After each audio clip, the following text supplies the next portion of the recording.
Welcome to P English Literature, a YouTube channel that conveys Amazon, Goodreads, blog, and video book reviews coupled with interviews with authors.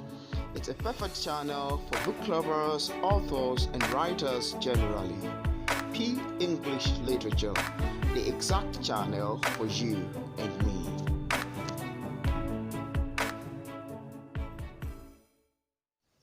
Hi guys, welcome back to my YouTube channel and to the review of Afterlife The Desolation by Pankaj Kumar Shasini. This book is actually quite interesting, and it's a book about mythology, Hindu mythology. It's a book about afterlife. It's a fiction novel, and it's something in the genre of parapsychological novel. It is actually enthralling, and it's a nice story within it.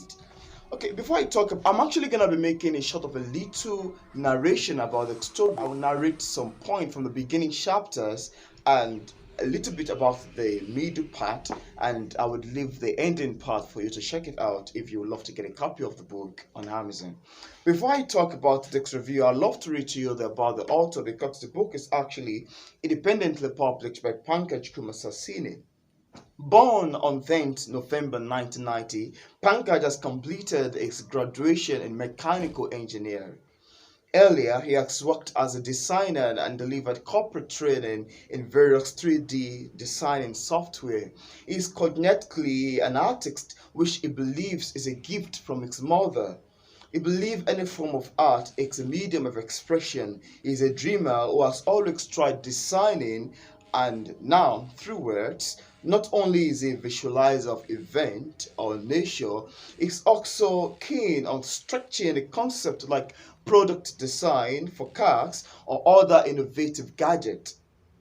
He even loved to explore unsolved mysteries, which led him to come up with this concept of afterlife, the desolation.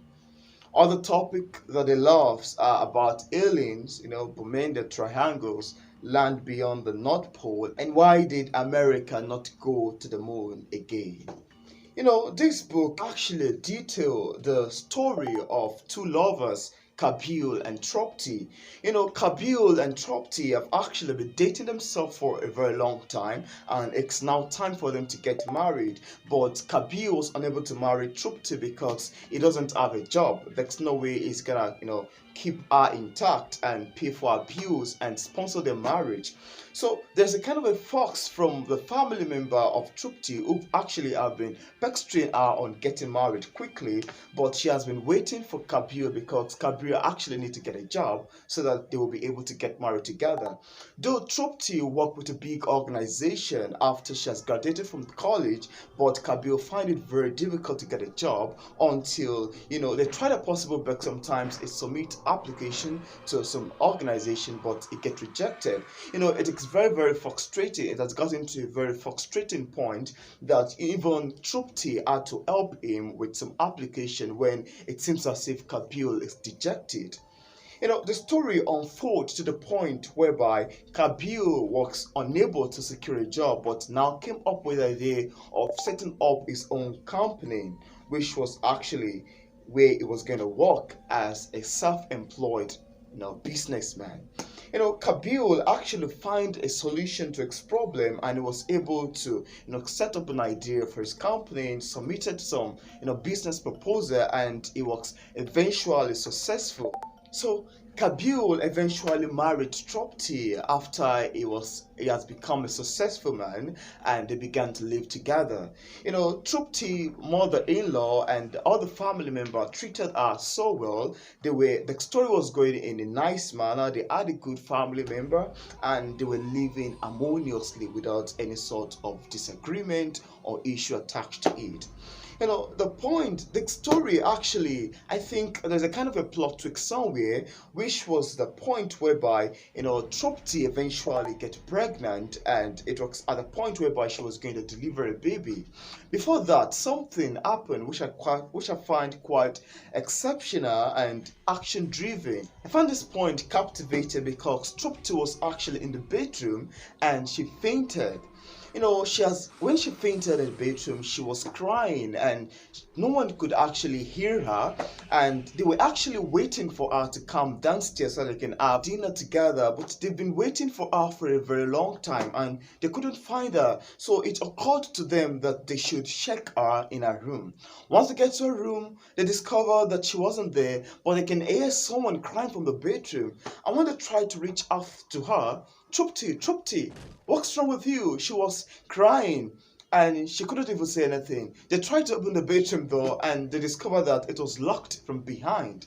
And when I read to this point, I was like, wow, why should that be so? This part is actually captivating. I love the scenario of the plot twist and the characterization here.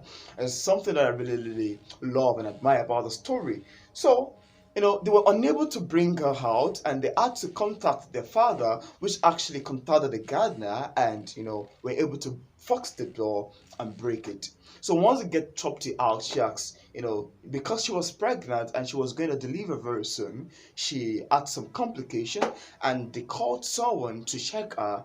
They were able to discover that her water bait has broken. It was at this point that they had to put an emergency call through, and within some minutes they arrived and take her to the hospital where she was going to deliver.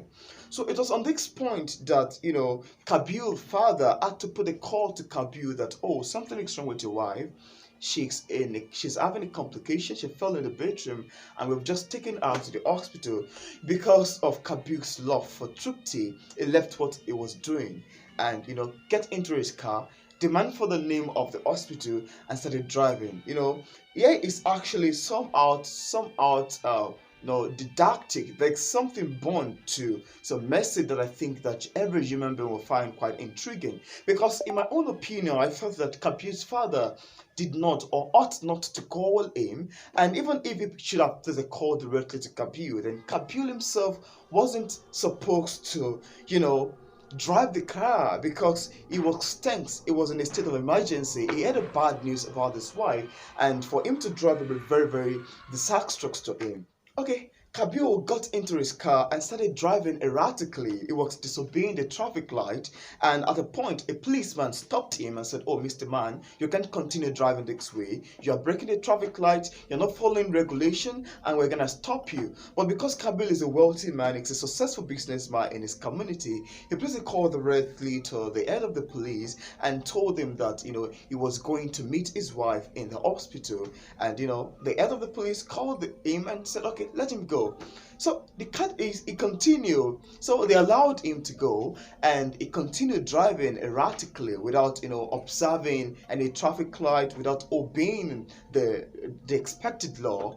And he was so lost because of the love he had for Trupti, and he did not want her to die.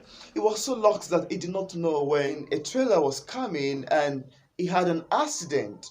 It was quite very, very, somehow captivating here, the plot twist here. So Kabil was rushed into the intensive care unit in a state of coma, and a call was placed through to Kabil's father that he had just had an accident and he was rushed to the ICU center of the same hospital where his wife is going to deliver a baby. So this point was very gruesome on the family member of Kabil because the wife is in a state of, is in a labor room about to deliver a baby, and now the father also is in the ICU. They treated Kabil, but it was to no avail. He died, and the scenario of the death of Kabil and the birth of Trupti, because Trupti eventually gave birth to a baby successfully, they were both fine, and the event whereby Kabil died and the birth of Truptik's newborn baby is something I find quite exceptional. I think this is where the plot twist change. The characterization changed here because Kabil now found himself standing up as a spirit where his body laid in the accident spot. He stood up and spoke, but no one was hearing him.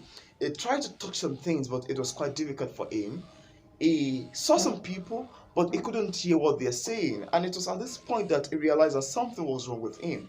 And this is where the event of the afterlife, scenario and the plot twist of this book started from.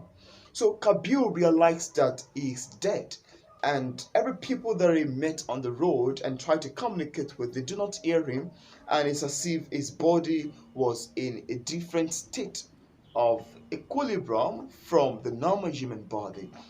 So Kabir got to the point whereby he saw a young boy playing football, and he was able to speak to the boy, and the boy replied him. So he was shocked and asked the boy that, how were you able to reply me? Because everybody that I've met so far are unable to hear me. And the boy answered him and said, maybe it's because you are dead. So because on this point, like Kabir realized that, oh yeah, truly he is dead. And the scenario of the event whereby Kabir, with time from time to time, would go back to the hospital to find his body so that he can, breathe into it for him to come back alive. It's something that is quite exceptional. The scenario about Kabir's afterlife, because Kabir actually did not die, though he died, but his spirit was wandering around. His spirit was looking, seeking for a way to come back to life, and in this manner, he was able to meet characters like Pixel and Goblin. So the appearance of characters like Pixel and Goblin actually make the story a nice one, because Pixel is someone like a mystical characteristics of someone who is able to make dream. And Goblin through acts some mystical power. This book is actually deep into mythology, into paranormal activity, into the event of afterlife, fate, black magic, and some other thing related to that.